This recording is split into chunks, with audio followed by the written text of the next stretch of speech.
aujourd'hui, on était dans une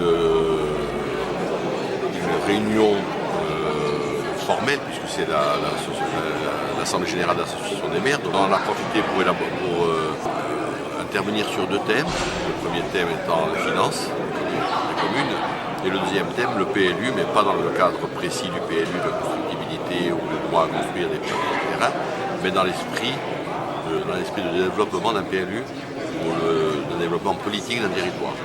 Le premier, donc au niveau des finances, a été présenté par les services fiscaux.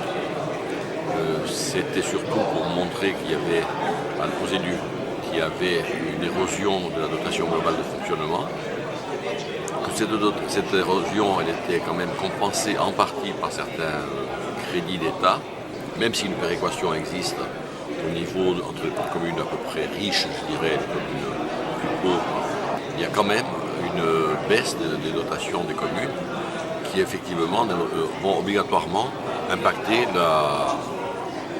l'investissement que pourront faire les communes, puisque quand on impacte les dotations de fonctionnement, on impacte par contre-coup les investissements que peuvent faire les communes. Il y a plusieurs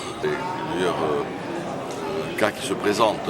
Vous avez des communes qui sont un petit peu asphyxiées par leur budget de fonctionnement et par leur charge de fonctionnement, qui se retrouvent effectivement plus impactées, plus dépendantes de ce qu'on peut leur amener au travers des dotations d'État ou au travers des dotations, du moins des subventions des collectivités, comme Conseil général et CDC.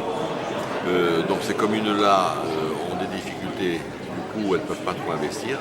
Nous n'avons pas trop de possibilités de les aider financièrement. Le seul moyen que nous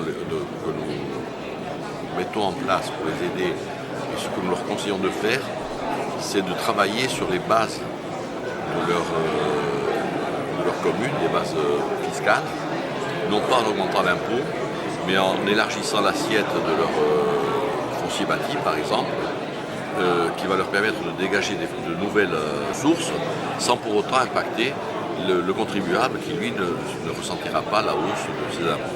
Mais je pense qu'effectivement, la concertation dont a parlé le préfet en fin de son intervention, je pense que c'est un élément essentiel pour qu'un PLU puisse voir le jour si la concertation à tous les niveaux, que ce soit de l'État, que ce soit au niveau des chambres consulaires comme la chambre d'agriculture, que ce soit au niveau des agriculteurs sur les territoires, que ce soit peut-être au niveau des associations, je pense que c'est un conseil qui est quand même important. Par contre, j'ajouterais, moi, à ce que disait le préfet, un conseil supplémentaire, c'est que dans l'élaboration des PLU, il y a des maires. Les maires ont été élus, sont issus du suffrage universel. C'est eux qui ont la représentativité, ce n'est pas les associations. Et c'est eux qu'on doit écouter. C'est eux qui ont, si on n'est pas content de leur prestation, la démocratie le permet aux gens de les changer tous les 6 ans, mais que dans la conception d'un développement d'un territoire ou d'une commune, le principal intéressé, c'est le maire et son conseil municipal.